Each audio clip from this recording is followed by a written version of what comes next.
ಅವರ finance department ಹೇಳ್ತಾರಲ್ಲ, ಜೋಬು finance department ಖಾಲಿ ಖಾಲಿ, ಕಾಂಗ್ರೆಸ್ ಜಾಲಿ ಜಾಲಿ ಅನ್ನೋ ಥರ ಆಗಿದೆ ಇವಾಗ. ಅದರಿಂದ ಇದನ್ನ ತೀರ್ಮಾನ ಮಾಡ್ಬೇಕು. ಇಲ್ಲಿ ಸಿದ್ದರಾಮಯ್ಯನವರು ನಾನು ಬಿಡಲ್ಲ ಅಂತ, ನಾವು 5 ವರ್ಷ ಅಂತ ಹೇಳ್ಬಿಟ್ಟಿದ್ದಾರೆ. ನಾನು 5 ವರ್ಷದ ಮುಖ್ಯಮಂತ್ರಿ ಅಂತ ನಾನೇ ಮಾಡಿಬಿಟ್ಟಿದ್ದೀನಿ. 5 ವರ್ಷ ಅಂತಾರೆ. ಶಿವಕುಮಾರ್ ನಾನು ಬಿಡಲ್ಲ ಅಂತಾರೆ. ಸತ್ಯ ಅದೇನು ಹೇಳಿದಾರೆ, ಅದು ಯಾವ್ದು ಹಾಡು, ಮುಂದಕ್ಕೆ ಹೋಗುವ ಏನು ಯಾವ ಸತ್ಯವೇ ನಮ್ಮ ತಾಯಿ ತಂದೆ, ಸತ್ಯವೇ ನಮ್ಮ ಬಂಧು ಬಳಗ, ಕೊಟ್ಟ ಮಾತನ್ನು ಗೋವಿನ ಹಾಡು ಹೇಳ್ತಾರೆ. ಈ ಗೋವ್ ಯಾರು ಹುಲಿ ಯಾರು ನನ್ಗೆ ಗೊತ್ತಾಗ್ತಾ ಇಲ್ಲ. ಹುಲಿ ಯಾರು ಗೋವ್ ಯಾರು ಗೊತ್ತಾಗ್ತಾ ಇಲ್ಲ. ಅದಕ್ಕೆ ನಾನು ಡಿ ಕೆ ಶಿವಕುಮಾರ್ಗೂ ಹೇಳ್ತೀನಿ, ನೋಡಪ್ಪ, ಒಂದು ಬೀಚಿದೊಂದು ಕವನ ಇತ್ತು, ಬೀಚಿದೊಂದು ಕವನ ಇದೆ. ಅದರಲ್ಲಿ ಏನು ಹೇಳ್ತಾರೆ, ಅದು ಒಂದು ಬೆಕ್ಕಿಗೆ ಸಿಂಹ ಆಗಬೇಕು ಅಂತ ಆಸೆ ಅಂತೆ. ಬೆಕ್ಕಿಗೆ ಸಿಂಹ ಆಗಬೇಕು ಅಂತ ಆಸೆ. ಅದು ಕೇಳ್ತದೆ ಬೀಚಿ, ನೀನು ಫಸ್ಟು ಇಲಿ ಹಿಡಿಯೋದನ್ನ ಬಿಡು, ಆಮೇಲೆ ಸಿಂಹ ಆತೀಯ ಅಂತ ಹೇಳ್ತಾರೆ.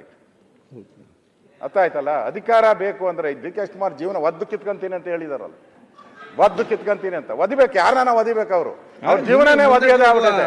ಫಸ್ಟ್ ಟೈಮ್ MLA ಆಗ್ಲಿಲ್ಲ ಅವರು, ಕಾಂಗ್ರೆಸ್ ಪಾರ್ಟಿ ಕೊಡ್ಲಿಲ್ಲ, ಒದ್ದು ಕಿತ್ಕೊಂಡ್ರು. ತಿರ್ಗಾ ಮಂತ್ರಿ ಮಾಡ್ಲಿಲ್ಲ SM ಕೃಷ್ಣ ಅವರು, ಒದ್ದು ಕಿತ್ಕೊಂಡ್ರು. ತಿರ್ಗಾ ಧರ್ಮಸಿಂಗ್ ಅವರಿದ್ರು, ಮಂತ್ರಿ ಮಾಡ್ಲಿಲ್ಲ, ಒದ್ದು ಕಿತ್ಕೊಂಡ್ರು. ಬಿರಿ ಒದ್ದು ಕಿತ್ಕೊಳ್ಳೋದೇ ಅವ್ರ ಜೀವನ ಪೂರ್ತಿ ಒದ್ದು ಕಿತ್ಕೊಳ ಆಗಿದೆ. ಅದರಿಂದ ಇಲ್ಲಿ ನಮ್ ತೀರ್ಮಾನ ಆಡ್ಬೇಕು. ತೀರ್ಮಾನ ಆಗಿ ಮುಖ್ಯಮಂತ್ರಿಗಳು ಒಂದು ಸಮರ್ಥ ನಾಟಕಕ್ಕೆ ಒಳ್ಳೇದಾಗ್ತದೆ. ಇಲ್ಲಿ ನಾನು ಹೇಳೋದು, ಅವರು ನನ್ನ ಕೊನೆ ನಾನು ಇವತ್ತು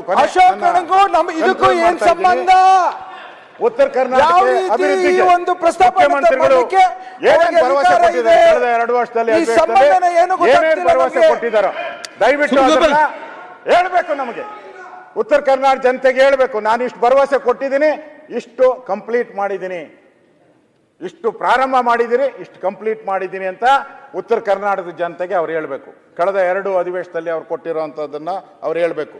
ಇವತ್ತು